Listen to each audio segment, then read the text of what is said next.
Hello, welcome, and thank you for checking out this episode of Philosophy versus Work, the podcast that examines the ethics of the work ethic and other philosophical and socio-political questions regarding work, life, and death. I am Michael Murray, and I'll be your guide on this philosophical journey. Episode 12, The Past, the Future, and the Violence of Hope.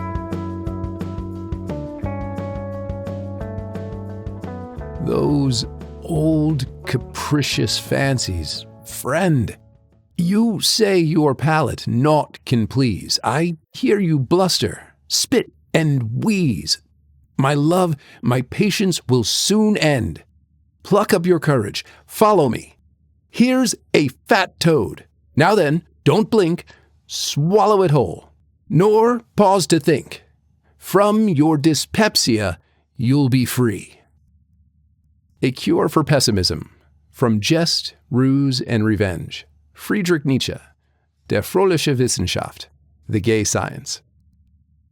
When thinking about the future, as an avid Trekkie, a Star Trek fan for those layfolk listening out there and unfamiliar with the term, though fan is putting it lightly, I often think of the Trek prologue. Space, the final frontier, yada yada. To boldly go where no one has gone before. I mean, talk about a call to action. It certainly beats the backward-looking, a long time ago in a galaxy far, far away. Take my sarcasm for what it is. I love Star Wars too. And yes, love both you can. Star Trek, and judging from conversations I've had with other fans, as well as stories I've heard from cast members about their interactions with fans, stands up as some of the best of what good science fiction can do. It tackles serious, contemporary, social, political, and philosophical issues. Hell, you could teach a seriously in-depth intro to philosophy course just from episodes of Star Trek: The Next Generation, TNG. But it does so through story, metaphor, and implication to make the topic more palatable to a broad audience, potentially opening people's hearts and minds to points of view that differ from their deeply held beliefs, or providing a welcoming space for those who feel different, ostracized, etc. Does it always work? No. Especially the further back you go in Trek history, the more you're likely to see the impacts of network censors or business daddies from CBS and or Paramount reining it in. Or, conversely, consider the recently wrapped Star Trek Discovery series. And problematic Season 1 science and aesthetic decisions aside, wound up both deeply beloved by fans and deeply reviled by its critics, largely of a political nature rather than film or TV criticism, that ranted about its wokeness, that they dare to have strong female LGBTQ characters in the crew's senior staff, and that the show wore its ethics on its sleeve. Now, do I think the in-your-face ethics was a bit much? Yes. But as a fan, I was much more put off by the first season's handling of space travel via Spore Network and the drastic revision of the Klingons. My concern with the in-your-face ethics is just that I think one of science fiction's greatest strengths as a genre is its subversiveness. On the other hand, as to the anti-LGBTQ and anti-woke critics, come on. You claim to be a Star Trek fan and your problem is it's woke? I'm really not trying to gatekeep here, but have you ever seen an episode of Star Trek? It's been woke since before woke was a thing. But what Trek really does well, and this is going back to where I know I'm not alone in this opinion, is that it offers a hopeful vision of the future. Sure, the galaxy is a dangerous and often violent and conflict-ridden place, but humanity isn't just competing with other species for survival or dominance. Humanity is on the leading edge of building an egalitarian interplanetary society based on collaboration and exploration, expanding knowledge in the sciences and arts, free trade of ideas and goods, and, since it's ultimately necessary, mutual defense. Humanity hasn't just gotten over its own bullshit, the racism, sexism, greed, and exploitation. It's spreading out into the galaxy to help others get over theirs. Well, this episode isn't the rainbows and teddy bears of hope. So here's a different take on the same theme of going boldly into the unknown. The most merciful thing in the world, I think, is the inability of the human mind to correlate all its contents. We live on a placid island of ignorance in the midst of black seas of infinity, and it was not meant that we should voyage far. The sciences, each straining in its own direction, have hitherto harmed us little. But someday the piecing together of dissociated knowledge will open up such terrifying vistas of reality, and our frightful position therein, that we shall either go mad from the revelation, or flee from the deadly light into the peace and safety of a new dark age. H.P. Lovecraft, The Call of Cthulhu.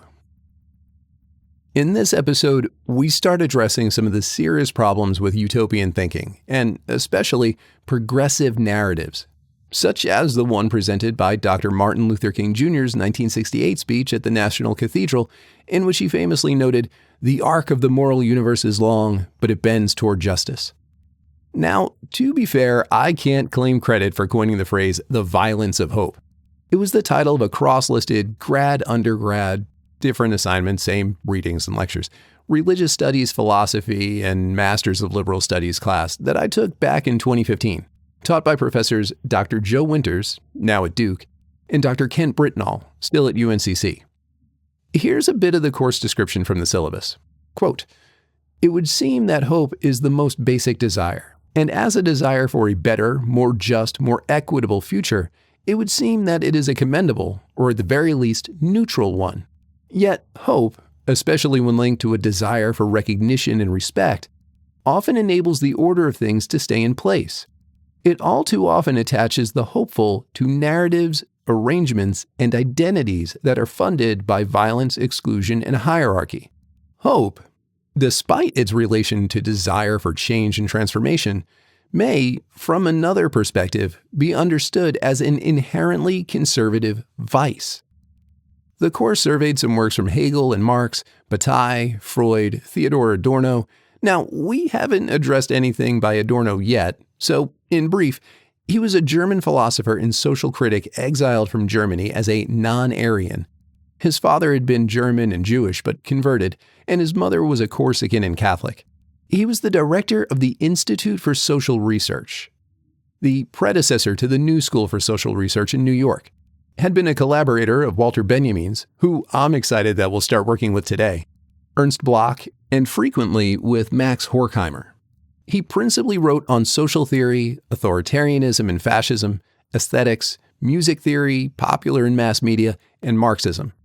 The course also covered Lee Edelman's No Future, which we'll cover in the next episode, as well as Judith Butler and Frantz Fanon, whom, though their work is rich in theory and critique, I don't expect we'll be working with either of them anytime soon. But hey, we'll see how upcoming news cycles unfold, and maybe we'll have cause to go there. While Nietzsche wasn't a focus of the class, I think some of his writing is valuable to integrate here. Now, before we get into the meat and potatoes of this episode, I want to highlight something about progress and progressive narratives. Progress, when taken as progress in itself, can produce belief in history as progressive, which mutes much of the significance of loss, failure, and trauma. If we take progress as natural, to pull Barthes back into the conversation, to mythologize progress, as in the example of Dr. King's arc of moral history, then we run risk of, rather than stopping, enabling oppression, violence, and exploitation. We run the risk of thoughts and prayers when what we need to do is take action. Hope can be deeply conservative, where it becomes a belief system. The "I know things are bad, but we have to have hope" does nothing by itself, but preserve the status quo. Also, it can become a serious vice, an opiate of sorts, that allows the believer to retreat from reality and try to take shelter in their hopes and beliefs that things will eventually change for the better. So that's the stakes. The real and continued harm that can be done by hope without action. A hope that accomplishes nothing but preserving the status quo. Now we have to deal with the problem that justifies this kind of hope. Progressive narratives. History as progress. The myth of progress. Again, you don't need to listen to these episodes all in order, But it would definitely help to have listened to the 2 episodes on Barthes and mythology to get what I mean by the myth of progress. Because I'm definitely leaning on Barthes a bit here, and he's going to be coming up again. On the other hand, if you've already read Barthes, cool. Move on. Now, here's a couple of questions to think about as we proceed. Must the past live only in repetition? Is history condemned to repeat itself, or fade to myth? What happens when mythology solidifies into ideology? For the rest of this episode, I'm going to focus on some of these ideas from Benjamin and Barthes as regards historical discourse, progressive narratives, and myth. Walter Benjamin, 1892 to 1940, was a German Jew and, like Horkheimer and Adorno and Herbert Marcuse, a theorist I'm sure we'll get to eventually. His Eros in Civilization is a great counterpoint to Freud's Civilization and its Discontents, which we'll be unpacking in the next arc. A Frankfurt School critical theorist. When talking about capital C, capital T critical theory, it begins with the Institute for Social Research in Frankfurt, Germany. Though, unlike his contemporaries, Benjamin didn't make it out of Europe. He had fled Germany for Paris in 1933, then fled Paris for Spain in an attempt to get to America a few months after the Nazi occupation began.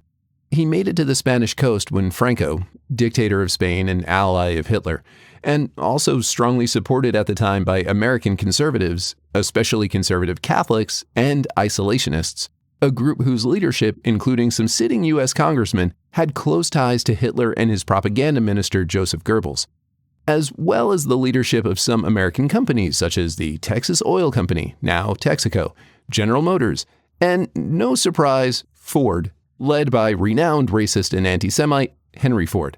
Franco ordered the revocation of all transit visas and the deportation of all those persons to France. Rather than chance being turned over to either the Nazis or Vichy French police, Benjamin committed suicide by morphine overdose in his hotel room. Like Adorno, Benjamin was also writing on ethics and aesthetics, Marxism, social criticism, communism, and anti-fascism. The essay that got me particularly interested in Benjamin is The Work of Art in the Age of Its Technological Reproducibility, which has been central to my thinking on contemporary and digital art, as well as art in general, religion and politics, and especially the aestheticization of religion and politics, fascism and propaganda. Dr. Ellie Anderson of Pomona College and the host of the Overthink podcast has a great short episode, about 15 minutes, on this essay. I'll drop a link to the YouTube video in the show notes. This essay doesn't directly bear on the specific topic of this episode, but it does have some really interesting and important parallels regarding original reproduction and Benjamin's concept of aura, and Barthes' analysis of second-order signs in myth and semiotics. Benjamin's Theses on the Philosophy of History, though, is what I'm working with here, which sets up the concept of history itself as a site of struggle. Due to this struggle to prevail, it is crucial, Benjamin claims, to adopt the position of a historical materialist, specifically the historian who approaches the study of history through its material reality, including, not least of which being, its cultural treasures. The historical materialist is an historian that is careful to address the complex history of the object, from its origins up to and including its present. Now, the theses themselves are 28 short arguments and insights, a paragraph apiece, save the last, which has an A and B premise, sometimes opening with a quote from another philosopher such as Hegel and Nietzsche, that together form Benjamin's argument regarding what history itself is and why historical materialism is the proper way to do history. Thesis 4. Quote, "The class struggle, which is always present to a historian influenced by Marx, is a fight for the crude and material things without which no refined and spiritual things could exist. Nevertheless, it is not the form of the spoils which fall to the victor that the latter make their presence felt in the class struggle. They manifest themselves in this struggle as courage, humor, cunning, and fortitude. They have retroactive force and will constantly call in question every victory, past and present, of the rulers. As flowers turn toward the sun by dint of a secret heliotropism, the past strives to turn toward that sun which is rising in the sky of history. A historical materialist must be aware of this most inconspicuous of all transformations." End quote. It's critical to remember that history isn't just a site of struggle now, both for the historian as well as for the present in general. It's a history of struggle. History is a collection of the spoils of war, whether it is a physical war or a war of ideas. The rulers and the victors have made rubble of the material of history. History must also contend with survivorship bias, the tendency of viewing history not as it was, but under the terms of what has survived. If history is written by the victor, then it's the task of the historical materialist to seek out the rubble and try to find and preserve what was erased, left behind, consigned to oblivion. As for the spiritual things requiring the crude and material things to exist, well, first of all, as physical objects, these spiritual things are themselves also crude material. The spiritual is attributed not of themselves, but to them by our value judgments. Second, how can we know they are spiritual? Simple. Because they survived where other objects were destroyed. The gods of one culture preserved, the gods of another erased, and so on.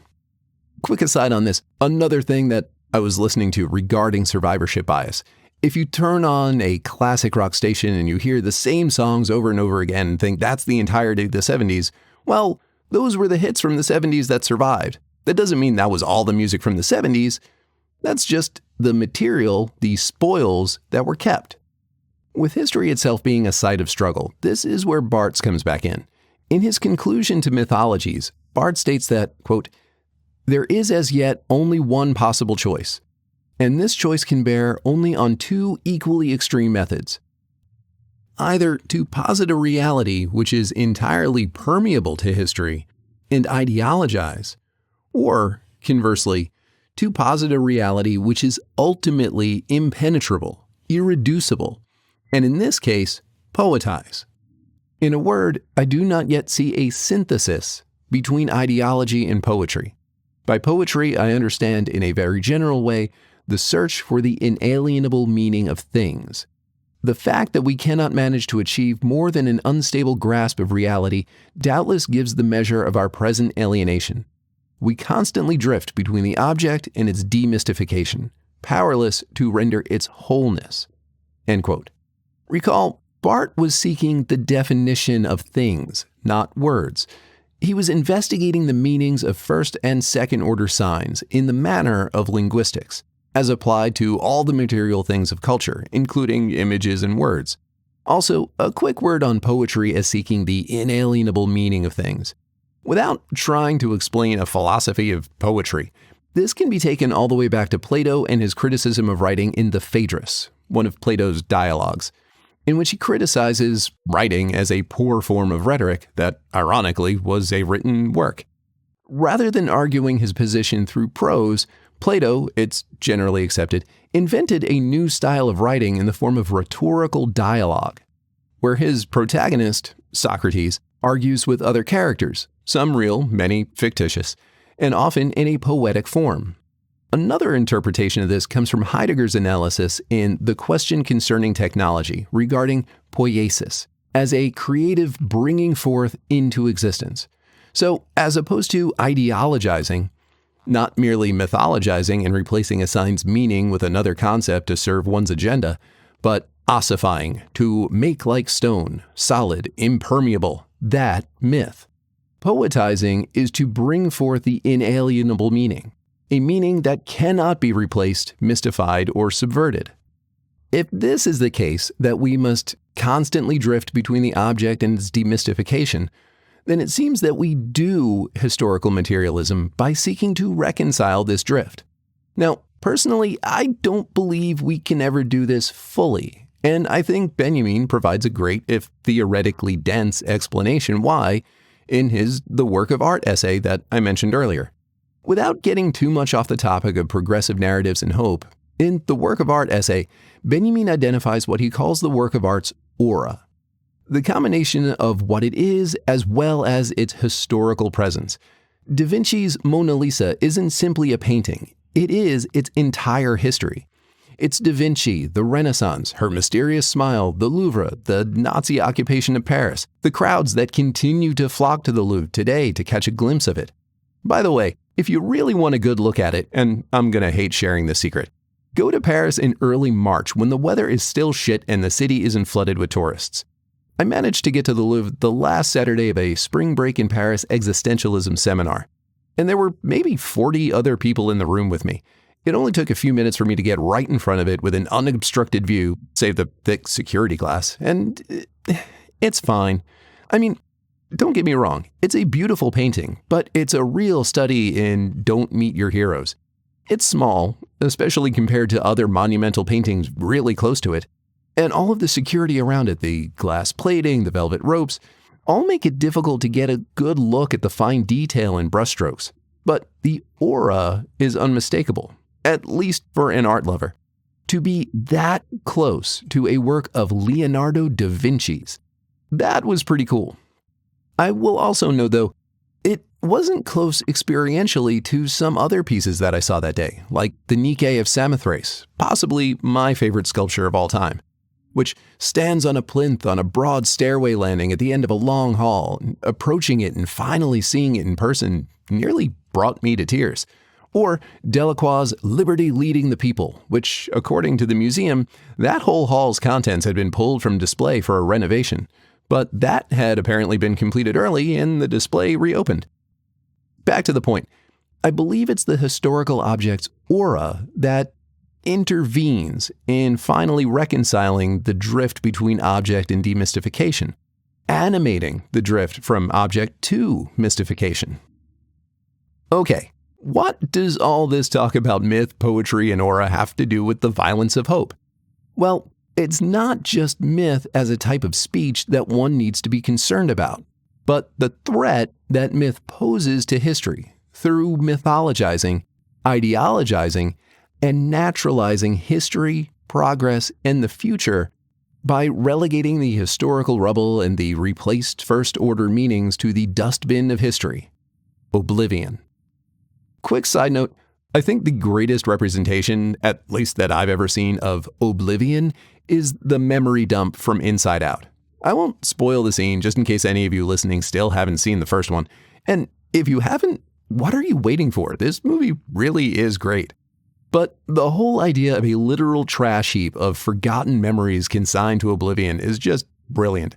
Specifically, the idea that these memories are not actually gone, only forgotten, and given the right stimuli, it's possible some could be retrieved.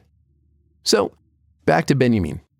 In Benjamin's fifth and sixth theses lies the greatest warning of what Barthes would later, in part, refer to as myth. But as noted earlier, it is not just myth, but oblivion. Likewise, it is not just ideology, but ideological subsumption, the capacity for an ideology to subsume that which opposes it. Kind of like a capitalist entrepreneur selling t-shirts and bumper stickers with Karl Marx on them. I also now need to rewatch The Blob and see if it can hold up as a metaphor for unregulated capitalism. The greatest threats that we as a society face, and as would-be mythologists and historical materialists, we must confront. In the fifth thesis, Benjamin warns the reader that, quote, "The true picture of the past flits by. The past can be seized only as an image which flashes up at the instant it can be recognized and is never seen again." Internal quote, "The truth will not run away from us," end quote. In the historical outlook of historicism, generally speaking, a branch of phenomenology that argues phenomena, especially social and cultural, are historically determined, but also, conversely, history as an ideology itself. These words of Gottfried Keller mark the exact point where historical materialism cuts through historicism. For every image of the past that is not recognized by the present as one of its own concerns threatens to disappear irretrievably. The good tidings which the historian of the past brings with throbbing heart may be lost in a void the very moment he opens his mouth. End quote. The true picture of the past is the present. It flits by.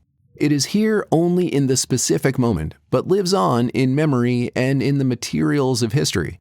Or, to bring yet another philosopher into the conversation, Henri Bergson, matter and memory. As such, the past never truly dies, but it is always endangered. The past can always be lost. It can always be stolen, and, like the sign in myth, returned distorted. The moment in which the image of the past, and by image, to refer to Bergson's matter and memory, quote, mean a certain existence which is more than that which the idealist calls a representation, but less than that which the realist calls a thing, end quote. It flashes up. The image itself must be seized. Not to do so is to risk losing the past to oblivion, or to distortion, to myth. And as far as the good tidings disappearing the moment the historian opens his mouth, well, that depends on what the historian of the moment utters. Think of this one like a photograph. The photo may appear to capture a moment in time, but that's not actually true. It only captures what the photographer selected to capture within the frame. Everything outside the frame was intentionally left out, discarded. Or you can think about scientific analysis on eyewitness testimony. It's flawed. There are things that we remember and don't remember, and things we remember wrong. Neil deGrasse Tyson has a great story about a time he was dismissed from jury duty, where, when asked if anyone would have a problem convicting given the evidence, there wasn't any except for witness testimony. He raised his hand and noted that he couldn't, given the inherent flaws in witness testimony. The judge then followed up by asking if there was anyone else who needed more witnesses, which categorically was not what deGrasse Tyson had just said to her, and was rebutted by another member of the jury that noted she just misquoted the other guy. I recommend looking it up. I'll look for it before this goes live and see if I can drop a link for that one too. Yet, oblivion is not a destruction. Oblivion is only the void. Again, think the memory dump from Inside Out. It's forgetfulness, limbo, purgatory. And it is from oblivion that the past, through its material history, must be rescued. Benjamin goes on in the sixth thesis to explain how to do so and what it means to do so, and what is at risk not to do so. Quote, to articulate the past historically does not mean to recognize it, quote, the way it really was. Quick aside here, Benjamin is citing 19th century German historian Leopold von Ranke, who was pretty critical to modern Western historiography, but takes us off the point. Back to thesis 6. It means to seize hold of a memory at the moment it flashes up, at a moment of danger. Historical materialism wishes to retain that image of the past, which unexpectedly appears to man singled out by history at a moment of danger. The danger affects both the content of the tradition and its receivers. The same threat hangs over both, that of becoming a tool of the ruling class. Only that historian will have the gift of fanning the spark of hope in the past who is firmly convinced that even the dead will not be safe from the enemy if he wins. And this enemy has not ceased to be victorious. That moment of danger is the moment in which history risks sliding into oblivion, or worse, into myth. If the past is to be conceived in terms of the present as the moment in which the present flits by has passed, when the present ceases to be the immediate and lives on only as an image, something between a thing and a representation, then in that same moment, the past opens itself up to interpretation. In this conception, there are two possibilities, specifically the possibility of seizing the past as history, or of filling the representation of the past with its own concept by way of mythologizing, ignoring for the time the possibility of not interpreting and simply allowing the past to slide into oblivion, which, like being a consumer of myth, is an option. So now we need to address Benjamin's enemy, endangering the past, that ceased to be victorious. Now, for starters, it can't be forgotten that Benjamin wrote the theses in exile in early 1940, not long before France surrendered and the Nazis took Paris. Fascism didn't rise to power overnight, but it had been no small thanks to charismatic leaders relying on a politics of resentment, blame, and fear-mongering in the aftermath of World War I, utilized and usurped democratic processes to ascend to the heights of political power. I think it's a weak interpretation of Benjamin to claim the enemy is fascism and/or the Nazis. But certainly Benjamin included fascism and Nazism among the enemy.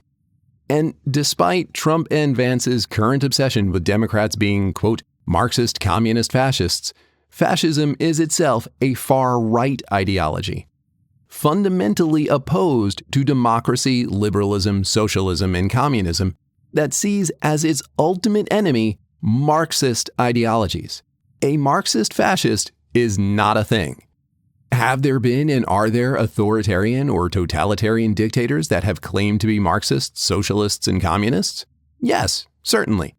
It's also logically nonsensical to pretend to uphold a free and classless society in a strictly hierarchical, strictly and totally disciplinary police state.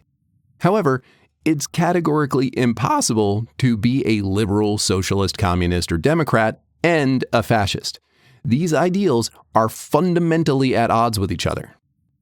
Now, I think there's some interesting and nuanced concepts to include among Benjamin's enemy, namely true oblivion, the irretrievably lost among the rubble of history, mythical oblivion, the distortion and replacement of the original meaning, and ideological subsumption. Now, this last idea I'm going to hold off on for now, and we'll come back to it in the next couple of episodes. I think what Edelman has to say about the myths of the future and of the child, and Mark Fisher's capitalist realism help to explain this idea better. Oblivion, myth, and ideology are the products of the enemy.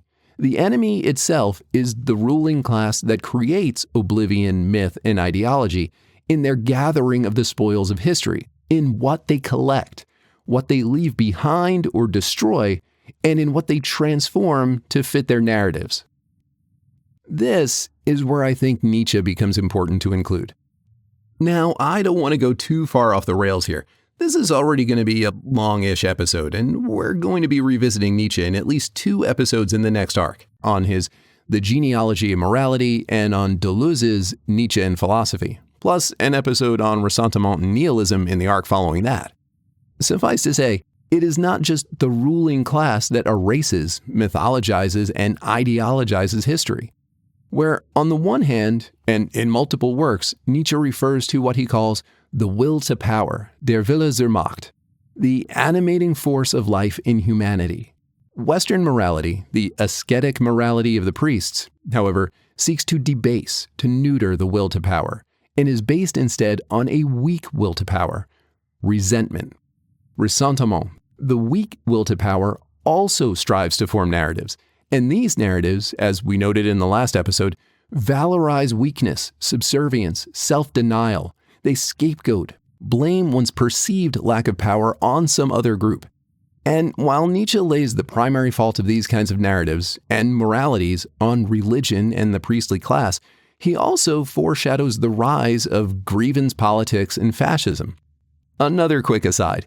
If you're interested in the rise and, I won't say fall so much as temporary stalling out of fascism in the US, I strongly recommend Rachel Maddow's prequel, An American Fight Against Fascism.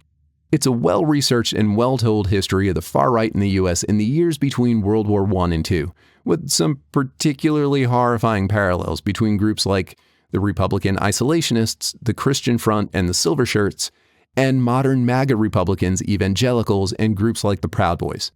I will point out one, I think, particularly grievous fault in her writing, and that's how she regards Nietzsche and his conception of the Übermensch, the overman or superhuman.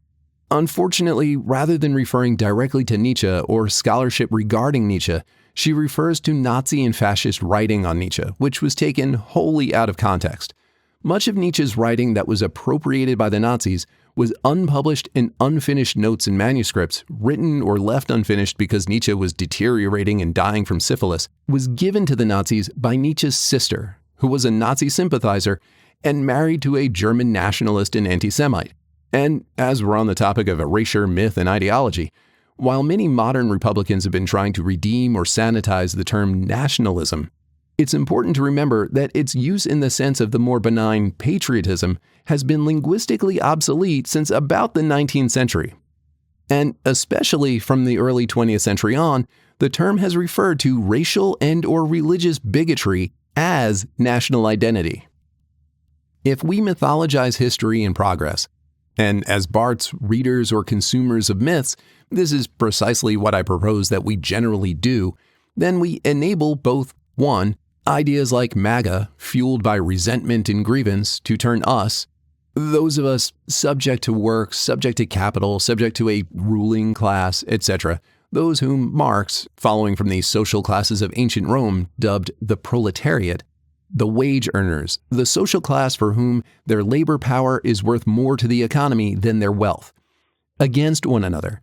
And 2, ideas like the arc of moral history that bends toward justice, that run risk of opiating our outrage against exploitation, racism, and violence. And this is all to say nothing yet about the dangers of religion and the enabling of violence and oppression that comes with deferring the value of life to an imagined life after death. All right, one last note on Benjamin's theses. In the 9th thesis, he, and I'm paraphrasing a bit, refers to progress as a storm blowing from paradise, which is irresistibly propelling the angel of history into the future to which his back is turned, while the pile of debris, the wreckage of history, which the angel views as a single catastrophe rather than a sequence of events, before him grows skyward. Another YouTube channel, Theory and Philosophy, has a couple of videos on this worth checking out. I'll leave a link to this in the show notes as well. They have one about 9 minutes on the angel of history and another one about an hour long on Benjamin's concept of history. Now, I argued in a couple of papers that one way of potentially getting out of this mess of myth and narrative as regards progress is that rather than reading progress as something that is happening in the due course of civilization, or we are doing and or aiming to accomplish in the future, which is itself heavily burdened by myth and narrative, which we'll get into in the next episode, rather than reading progress into the future, we should only read progress historically. Calling back to the old inductive logic fallacy, just because it happened before is no guarantee it will happen in the future. Authoritarianism and totalitarianism haven't simply been responses to wars or governmental failures. They've arisen, going back to ancient Greece, in response to increases in the rights and freedoms of the populace, the reaction of the ruling class, or a would-be ruling class, to their real or perceived diminution of power over others. On a lighter note, Benjamin refers specifically to a painting by Paul Klee titled Angelus Novus as the image of the angel of history.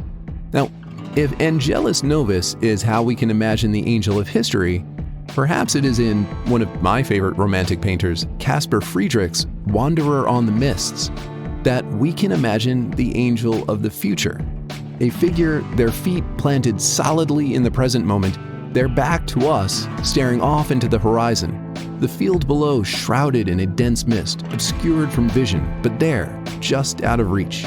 Infinite possibility. Figure and mist alike unmoved by progress, waiting, ready to go boldly where no one has gone before. All right, next episode we continue this conversation, but we're going to pivot to the myth of the future, futurity, and the child. That will also be coming out after the upcoming VP debate, so be prepared for some commentary on not only Lee Edelman's Child is Myth, but the cringe fest of J.D. Vance's politics of childless cat ladies. And as a childless cat dad myself, you can bet I'll be tuning into that one. I'm half tempted to see if anyone's written up some kind of childless cat lady drinking game to get through it. Till next time. If you enjoyed this episode of Philosophy vs. Work, well, you know the shtick. Please like, subscribe, follow, leave a review. It really does help to grow the show. You can stare all you want into the algorithm, but it doesn't stare back without likes and subscribes. Don't forget to check out the show notes for details on any authors, texts, etc. referenced directly in this episode. If you find the project valuable, consider supporting the channel. Or maybe you're feeling generous and just want to support my coffee habit or keep Keo in catnip. Either way, links to support the channel are in the doobly-doo below. Thank you.